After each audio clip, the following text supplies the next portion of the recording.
Moments with God, a time of reflection for every day.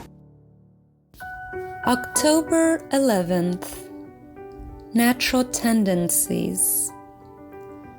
Finally, my brethren, be strong in the Lord and in the power of His might. Ephesians 6:10. These questions always arise. Who taught us to do evil? Why is there evil in the world? How did humanity become corrupt? Are we not taught moral values from a young age? Are we not taught at school that we should be good citizens, that we should respect, that we should be honest? Do our teachers not strive to put correct principles and habits in our minds? When did we become bad? Why are there always character traits that offend people?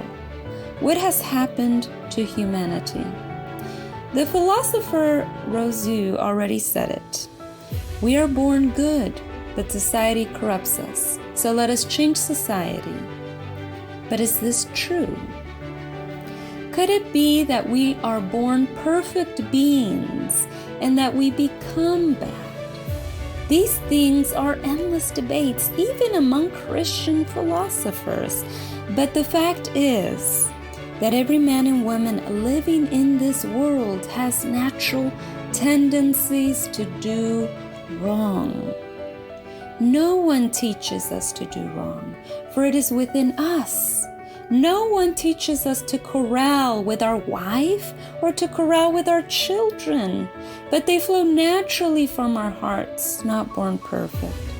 As long as we remain in the world, we shall have to meet adverse influences. There will be provocations that will try our temper. And if we meet them in a good spirit, we shall develop Christian virtues. If Christ lives in us, we shall be long-suffering, kind, and prudent, cheerful in the midst of anger and irritation.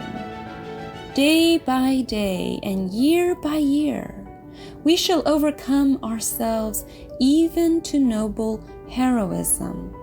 This is the task set before us, but it cannot be done without the help of Jesus, without resolute courage, without firm purpose, without continual watchfulness and prayer. Each one has his own struggle. Not even God can ennoble our character to make our lives useful unless we become His co-workers. Every human being has their own temptation. Every man and woman has their own weakness with which they must continually struggle. We are all tempted to sin according to the things that are in our hearts. Each one has sinful desires, negative intentions, and even if only for one instant, they cross our minds to lead us to a forbidden action. Some are tempted to steal money or other people's things, others to think badly of people, others to imagine scenes that do not exist, to respond with anger to a high-minded provocation, and to hundreds of ways fall into the temptation of sin. That is why we need to be vigilant, so as not to give in to the 1,000 forms of temptation that Satan presents to us. Let's go shopping, said one wife. But that outing was an argument because the husband had no patience for the delicacy and choice of clothes that the wife wanted. Thus, for something that should not have been, the temptation to resent and corral was obeyed. God's will to understand when you open your hearts to Him. He knows what discipline each one needs. If you ask Him, He will surely give you power to resist sin. Your faith will increase, and you will give evidence to others of God's sustaining power. There is power in God to overcome all inherited and cultivated evil tendencies. Deficiencies of character can be supplied and made into kind and lovable people. God can change the hardest heart, and He can then cause all bitterness and resentment to disappear from us.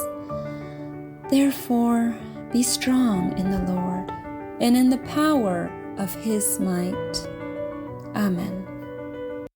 Thank you for listening to this audio. We invite you to share with your contacts and visit the website BibleWell.com.